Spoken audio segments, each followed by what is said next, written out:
Fascist বিরোধী আন্দোলনের অন্যতম শক্তি ছিল ছাত্র ঐক্য। ছাত্র সংগঠনের শক্তিগুলো এখন ভবিষ্যৎ ছাত্র রাজনীতির নিয়ামকও বলা চলে। রাজনীতির নানা হিসেব নিকেশে তারাই জড়িয়ে পড়ছেন নানা বিতর্কে, প্রতিপক্ষ বানাচ্ছেন নিজেদের।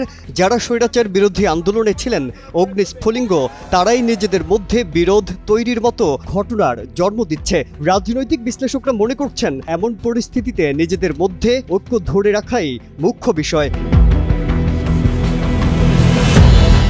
সম্প্রতি খুলনা প্রকৌশল ও প্রযুক্তি বিশ্ববিদ্যালয়ে সাধারণ শিক্ষার্থীদের ওপর হামলার ঘটনাকে কেন্দ্র করে ছাত্রদল, ছাত্র শিবির ও বৈষম্য বিরোধী ছাত্রদের মধ্যে বিরোধ চরমে।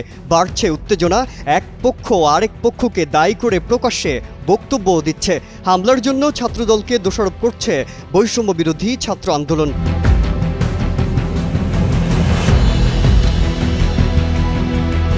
বিশ্লেষকরা বলছেন, জুলাই আগস্টের গণঅভ্যুত্থানে চলাকালে ফ্যাসিস্ট বিরোধী এসব ছাত্র শক্তি ঐক্যবদ্ধভাবে রাজপথে জীবন বাজি রেখে লড়াই করেছে। অনেককে জীবন দিতে হয়েছে। ১৫০০-এর বেশি ছাত্র জনতা শহীদ হয়েছেন, গুরুতর আহত হয়েছেন কম বেশি ৩০,০০০। ফ্যাসিস্ট বিরোধী শিবিরে ভাঙড়ের পদধ্বনিতে আশাহত সাধারণ ছাত্ররা। সাম্প্রতিক কয়েকটি ঘটনা পর্যালোচনায় দেখা গেছে, জুলাই আগস্ট গণঅভ্যুত্থানের পর বিভিন্ন সময় দেশের শিক্ষা প্রতিষ্ঠানগুলোয় পাল্টাপাল্টি কর্মসূচি দিচ্ছে ছাত্র সংগঠনগুলো, আর এতে মুখোমুখি অবস্থানে দাঁড়িয়েছে ফ্যাসিবাদ বিরোধী আন্দোলনে যুক্ত ছাত্র সংগঠনগুলো। তবে পরিস্থিতির দায় নিতে কোনো পক্ষই রাজি নয়, বরং দোষ চাপাচ্ছে একে অন্যের ঘাড়ে, যা হয়তো কোনোভাবেই সমীচীন নয়।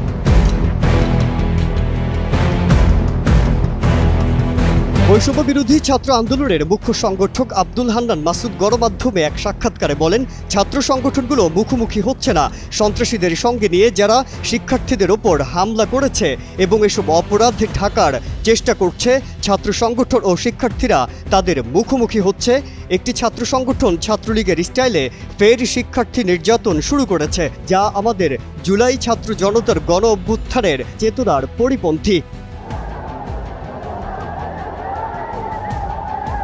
এদিকে আইন উপদেষ্টা ডক্টর আসিফ নজরুল ছাত্রদল ও ছাত্র শিবিরের মধ্যে দূরত্ব তৈরি হলে এর কুফল কি হতে পারে তা তুলে ধরেছেন এ সংক্রান্ত ফেসবুক পোস্টে। তিনি বলেন, ছাত্রদল ছাত্র শিবির যদি এ মুহূর্তে মুখোমুখি হয়, নিশ্চিতভাবে বলা যায় কোনো পক্ষই সহজে পেছাবে না। উভয়ে নিজেদের অস্তিত্বের লড়াই জ্ঞান করে মারামারি করবে। হয়তো ছাত্র রাজনীতির ইতিহাসে স্মরণকালের সর্বোচ্চ হতাহত ও লাশ দেখতে হবে এবার। ছাত্রদল ও ছাত্র শিবির যেভাবে নিজ নিজ অফিসিয়াল প্যাডে একে অন্যের নাম উল্লেখ করে দায় আরোপ ও হুমকি ধামকি দিচ্ছে, এটা খুব খারাপ ভবিষ্যতের ইঙ্গিত। মাজহারুল আলম, কালের কণ্ঠ।